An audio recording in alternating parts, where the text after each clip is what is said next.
before we get cooking with some new Deadlock Protocol content, and before I get into my usual Warframe grind, I would like to fulfill another request video from one of my patrons. It's all about an updated Wukong build. Not just an ordinary updated Wukong build, but a guide which gives out insane synergy, useful mechanics, and an overall great versatile build that allows you to have some dumb fun with Wukong. And of course, the prime look fashion frame that some of you guys look forward to seeing. So, sit back, relax, and I hope you enjoy the video. Believe it or not, I still miss the old Wukong. That Wukong that can possibly have infinite defy, and able to red crit easily with his Exalted Staff. Those were the good old days of the Monkey King frame. His Exalted melee is one of the worst right now in my opinion. The change wherein physical damage is not weighted 4 times in the proc calculation, and the removal of gladiator mods to affect exalted melee weapons, made Wukong's staff a mediocre melee exalted, and it's way better to use regular melee weapons than this right now. If somehow Digital Extremes will tweak his exalted staff, and allow it to equip acolyte mods like Blood Rush and Weeping Wounds, then it would be worth investing. But right now, I don't see any inspiration for building a Primal Fury Wukong. I was able to get over on the Defy nerf, but not this part. In fact, I wasn't having that much fun with Wukong during his Prime release, because I was so focused on replicating my past Primal Fury build. It went well for a few months, but the status change update totally murdered the Primal Fury build. Rework Wukong wasn't that fun to play with. But that changes when I decided to step away from any Primal Fury build. A word of advice: don't push something that you know is pointless. Instead, focus on things that you can be productive and worth doing. This mantra is what I applied in Wukong, and hell, I now can see why Primate mains are going bananas with this frame.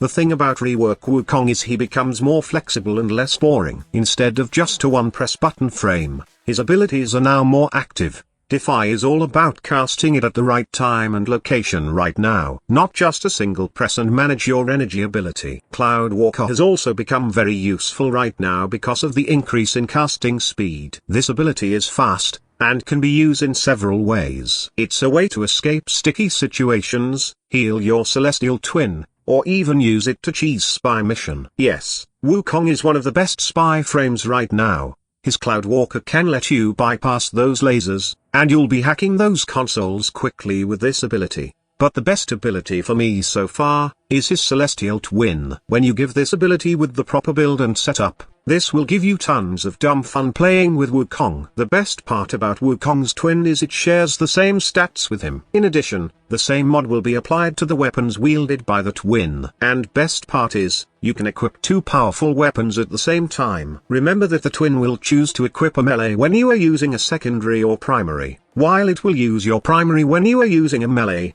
In fact, you can use 2 of the most powerful weapons in the game with Wukong right now. One is you can equip a top-tier melee weapon of your choice. I pick my mighty Tunfer, Cronen Prime for this video. And 2, you can equip the overpowered Kuva as your primary weapon. Well, enjoy this synergy while it lasts, because after the Deadlock Protocol update, we don't know if this bomber bow will have the same firepower as before. But don't sweat it, as there are many primary weapons that you can choose from after Kuva is nerf. For endgame purposes, you can pick the likes of, well, I don't know what to recommend as I'm part of the Kuva cult. I'm just kidding. You can pick any primaries if you want, or you can just skip primary weapons and go with melee if you want to do some endurance runs. When you have a secondary and melee, or only melee equipped, then your twin will just dismantle everything with melee. Now, if you choose your twin to be a melee-oriented fighter, then I suggest you equip the Healing Return mod. This mod is basically a lifesaver, or to be specific, and energy saver. Healing Return can restore your twin's lost health, and you could save up some energy casting Cloud Walker to heal your clone, although the clone can't benefit from any armor arcanes, which if it does, will totally boost its survivability. But still, this build will offer your twin a maximum of 87% damage reduction. It will bet to 88% if you could somehow place an Umbral Former on this slot, and include Umbral Vitality in your build. Now that 88% damage reduction will be complemented well with health restore coming from your Healing Return mod,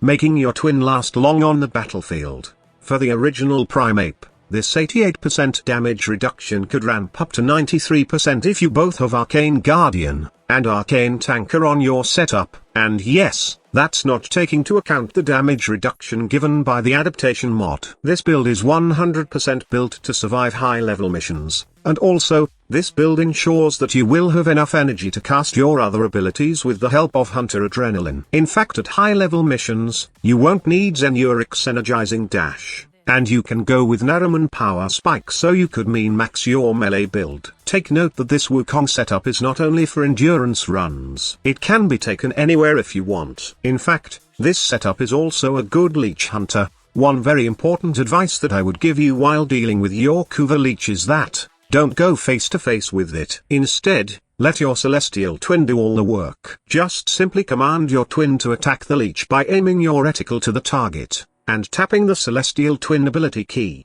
The twin will smack your leech in the face constantly, and all you need to do is watch, or make the process faster by adding shooting it with your primary or secondary weapon. Also, the build I've shown you is what I'm using during any spy missions. Some may prefer more efficiency and duration, but 25 energy cost and 3 seconds of Cloudwalker are pretty enough for me. I just use Zenuric's energizing dash to get some energy, and use Cloudwalker when needed. One last thing before we end this video is that, I would like to discuss why I added Celestial Stomp on the mix. This is not just some fancy decoration on this build, but actually, the icing in the cake for this Celestial Twin setup. Your Celestial Twin can do so much with this build, but why not do more and give it a crowd control ability that has a pretty decent stun range without any range mods, and can lift enemies for a couple of seconds without any line of sight. Other meticulous, but not that mandatory details are you can take advantage of Celestial Stomp by equipping a decent Zor, then using the Exodia Valor Arcane. It's a decent setup for those who like to build up their combo counter to max,